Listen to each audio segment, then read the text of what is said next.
Russia. I hear the community that sentimental commission and you could go ambassador. I mean, you pay free. Maybe that's right now.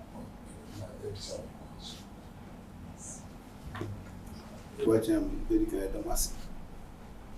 There's a Otumfuo who Nana Moha, every year in Kutan Bolivia, a Nema TTM in Dena Ediana. So on the 8th of this month, officially, no more Beshe African Games. ASEC. Into African Games touching. Omuntu mi entwenya ama yemi games ni nyina ansa na omde abekire Otumfuo ti na wo sende dai omde ba na omde bekire Otumfuo ye tosu bi no omampani eye ni se enam se yewura Otumfuo abebi odi ni mfi adununu obra obafo bari obe efe se president cap oba be bonu komase na wodi ya she Otumfuo enimunyam to yense enam se obese wodi she Otumfuo enimunyam nti onfa teams nyenu a efri Ghana na emu we fa Otumfuo no team aya Asante Kotoko ne ASEC Mabusa Ivory for so ne Asante nine e wo twaka kese e da yentem no mu aba na jefu bisi akansi no ebisi wo chinyamboa na samri ambassador no edikan aba waso ko receive ASEC Musa for no e wo airport na no office won timi nkoye saade no wabra o mechia Otumfuo ena no ka ho bi ena de bai enti Otumfuo achi am se hu team yi wa ha ambassador ni ono team no nana mi refini yo hine wo kodebua o ka twi kura nana hina yo hine no na bacho jangugu abembu sai na ye wo owura kudufia no ono ni o ma eguna every president cap no ne dan na the chief for ni owura ansa ono ka na ambassador ono su team special assistant ni nipa mi na omo atwaso ti ambassador no ankasa eni nana tame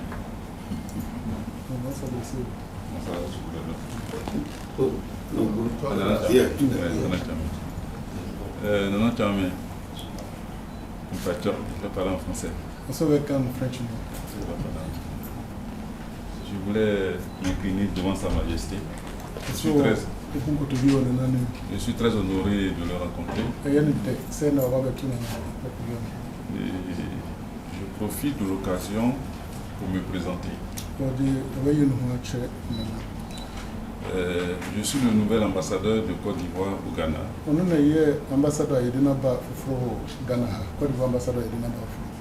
Et je suis le fils du roi qui est sous le trône d'Anno Asuma.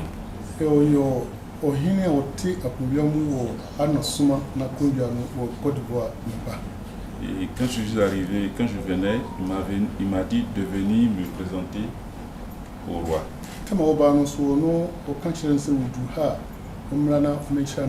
Et de lui dire que je suis son fils.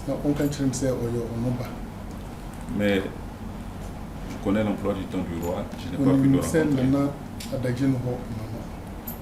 Et aujourd'hui, je suis envoyé par le président de la République, son Excellence Alassane Ouattara.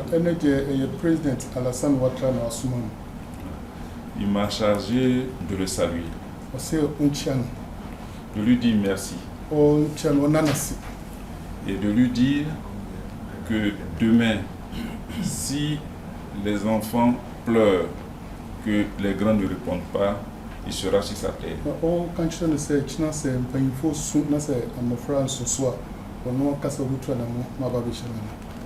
Et donc je suis arrivé ici pour remplir cette obligation.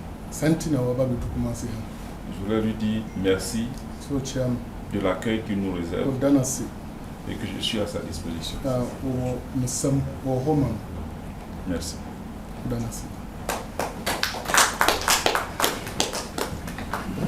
Dr. Professor Asari. 1965 and Africa man penning for decided to say African Games. It's in a friend all African Games. And do 2013 decided to say African Games. And here no ya prayer yakwan host to be that. Tibe Fisher 58 years near Yesha Denase.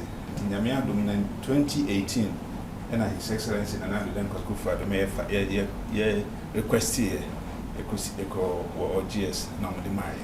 And this is the first time Ghana and Yakwanya Yadibe host to African Games.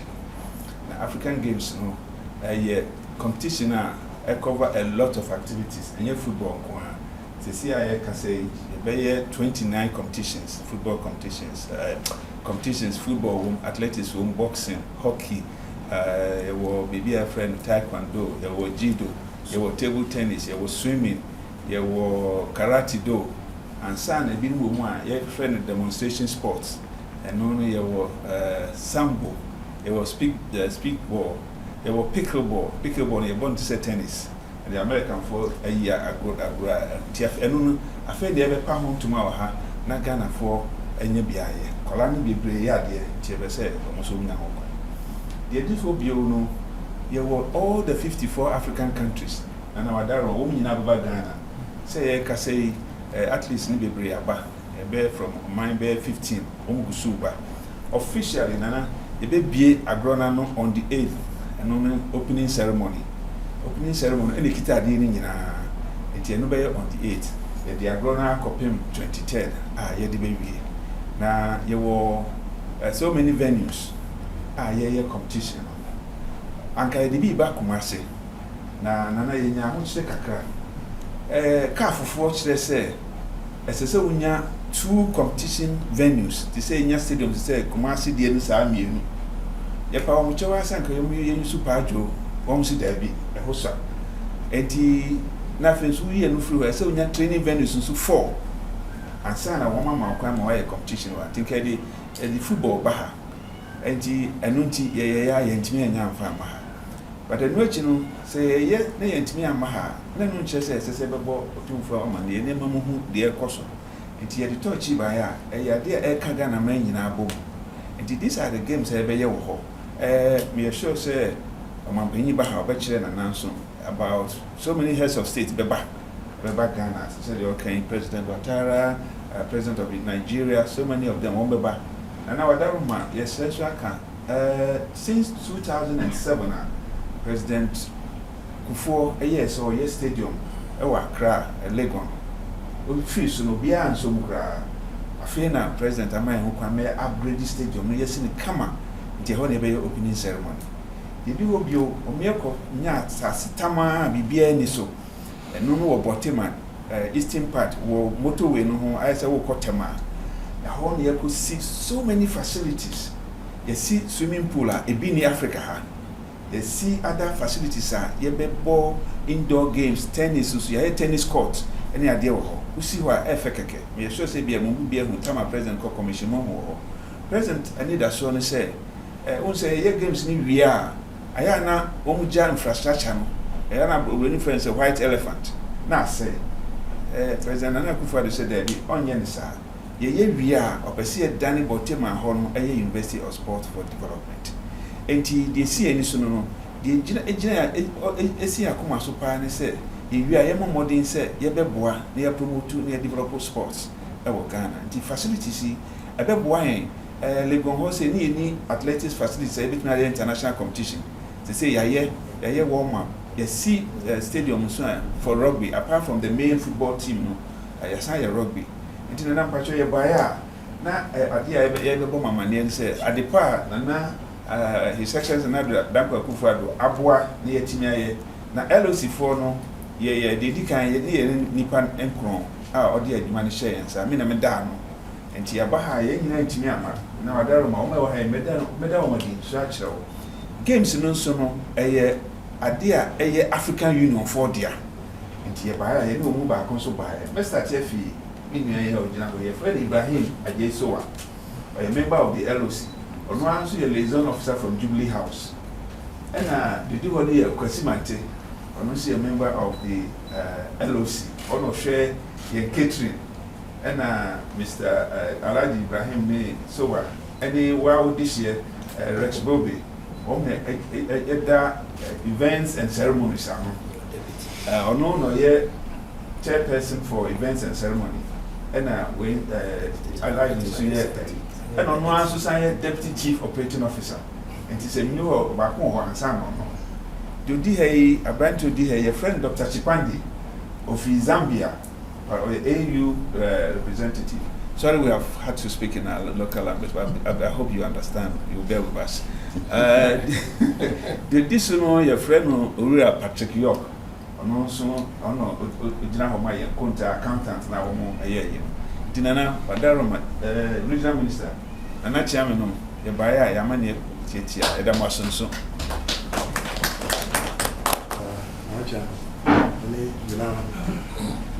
with him to Masantini, Semidanas, so I'm a Kunya. Na Okaya, if you know me, ba Kumasia, we were sharing in and he said, what did the 20th anniversary?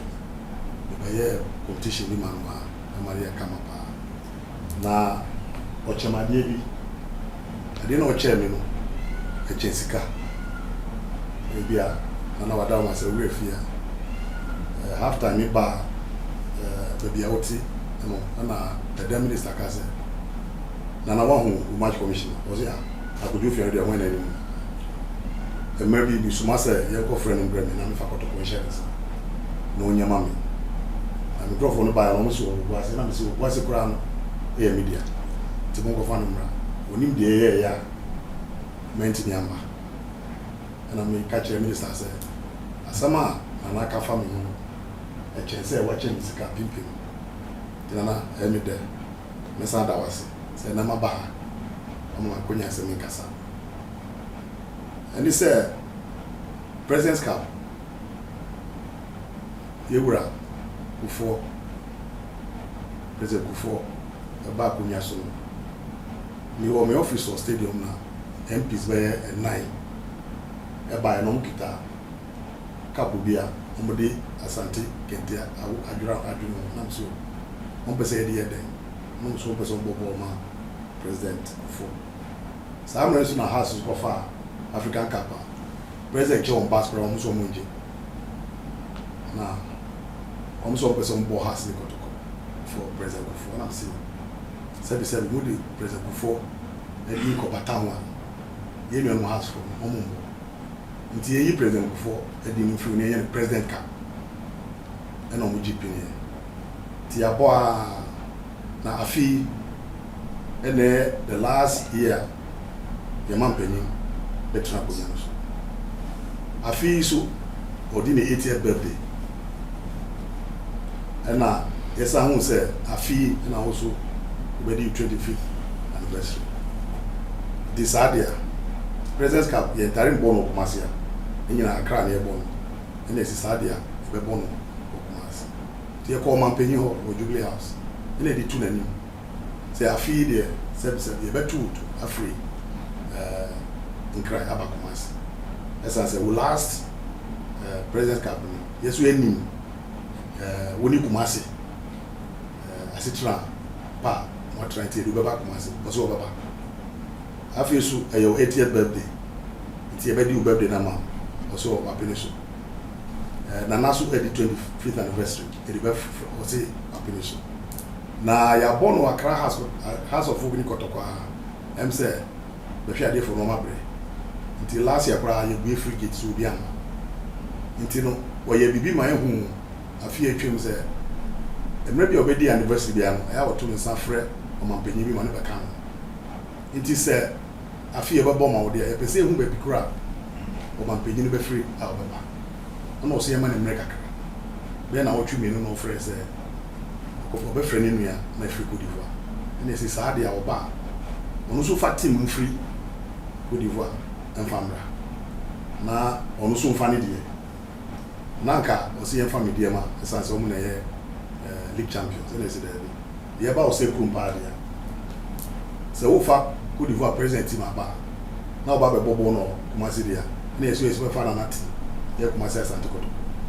The great children him say Ukabako Sama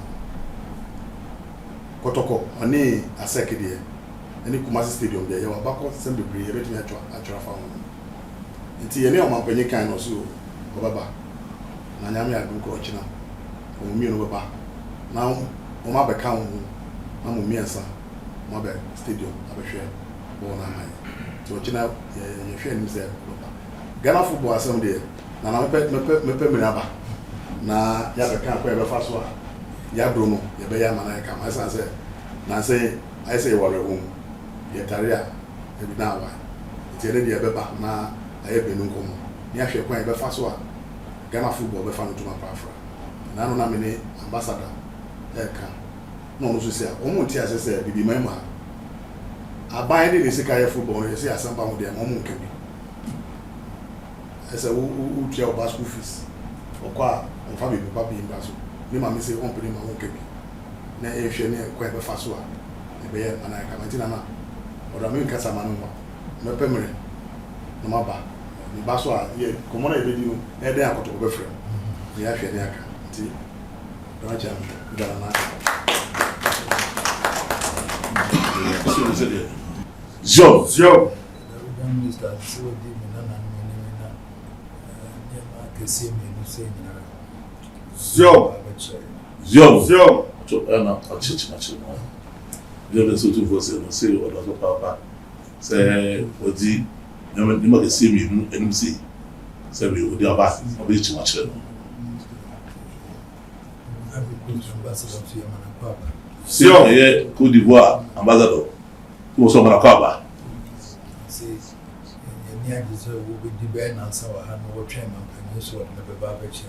tu você não so bi di be na san wa ha a wo be train wo ma pani a so won trans o ba be chia wo nana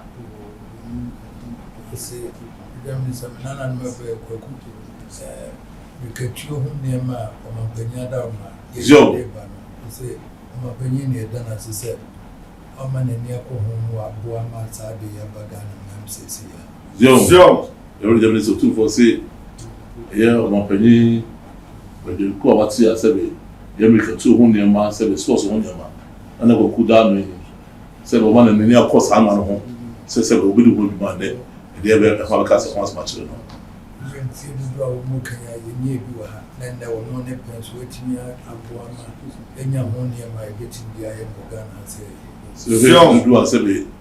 se Africa Games ba yi na Ghana mamu ha ili bo ha na ifiridu a homo kan se twemu na afi mi adu bi kwan se be bo Ghana mamu ha se na rekatu ne de mo kan na kofo jo se mo ya dia she mo se mbe ama asa pege bio se Ghana mamu rekatu ene sports hu ne ma bia na woni na no de kofo mu tu vo de she mo sa se de epigensu ho na emfie dudu yi programs na aba idea na ebeka ho mo mo ni akọ na campaign se be fa so abeje chire abuna pejama Ghana man se be mo ni akọ so no ahwe amana ka ho kane na school no ni ye free be inter schools yo any school for ni na ko stadium o me tu meka ye na ye we ye box ni na ni aye ni pa free ni ye PM ye ko go Ghana yo kan never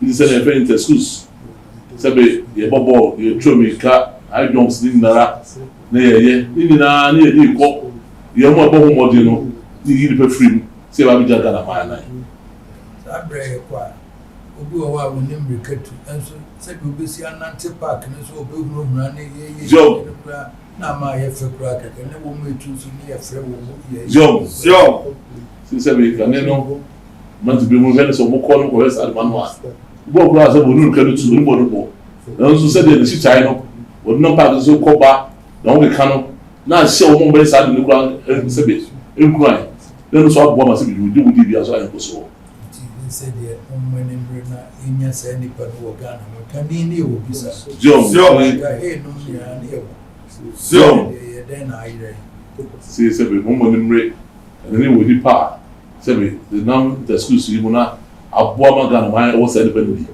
e dey tin na ti ayira to mo mo nimre se do Otumfuo kan na sebi yenye say independent bi na fancy adan ani bi siyasa re mu nyina no mutumre kaka zero se kan bi siyasa mu nyina ye mutu bi kaka ma ana sebi rije wo mu mo dia na Ghana so say de mo yenya medals ni bi ni yenyin ko se bi mo nimre Ghana man san wo nyina ati akochiri ache the moment Ghana man yenya medals ni gold no ti nyabi na se be ene ku die man Ghana man ani ti Ghana dia na obi edwane na de yetwi afa so se Ghana man na ti Ghana man jini e wo games bi emu a na man fu edwane e de benti na yetwi afa so bo so ka mu na mo se mo na na ndi etiri mo nyire mo ho mo se se di mai Ghana man nyam ku die ase black afro de do ma se se Ghana afro so se do Otumfuo se no se o ba so pa pa ma de da na o sa da black yo o de na de ni na no da o sa de da no mo ya dia di ku yo pa ṣiṣẹ́ àwọn bí abága ẹ̀kọ́má ṣiṣẹ́ John ẹ̀yẹ ni mo ní àmà yìí ṣiṣẹ́ àwọn bí abága ẹ̀kọ́má ṣiṣẹ́ ẹ̀yẹ ni mo ní àmà yìí náà nǹkan pẹ̀lú wàtàrà kúrásọ̀ ọ̀nà tó sábà abẹ́ká wọn. ṣe wọ́n ká wọn náà ọ̀pẹ̀ ní wàtàrà ọ̀sán bá abẹ́ká wọn ní ẹni sẹ́yìn pẹ̀lú òkùnmá sí ya. ẹni Ghana ahudie ẹ̀dá kòṣìá. ṣe ẹ̀sán ní Ghana máa ń fa ahudie efi edusia ẹ̀sùn asakòṣìá. yẹ ká àwọn ẹ̀yà president 29th March náà ló di 80. si de ka ho mapanyi sinu de to so jonu nkun no ni nyame e na dom fe de otwe no so onya si ni nyina na aya ni munyam ama Ghana mai yo so de munya ba se sa ji sei udi re fe du nu nzo ka mo o mo de sa ji sei na ama Ghana mai mo so papa osu ni se football ni mu iwura o ka se na yishira no de ma woro ziabra na de unu bia be ka kire no won so se do ko ni shira nka ho bi bia be bia nya ko so so register o de amaza do baya o do so papa o na abechira na no se amaza do so o china en wo hwe na nim so de ono na mampani baba abechira nsa so ba o fi enti o dan so papa shira no bi o ye bia so enen kunu die so to go se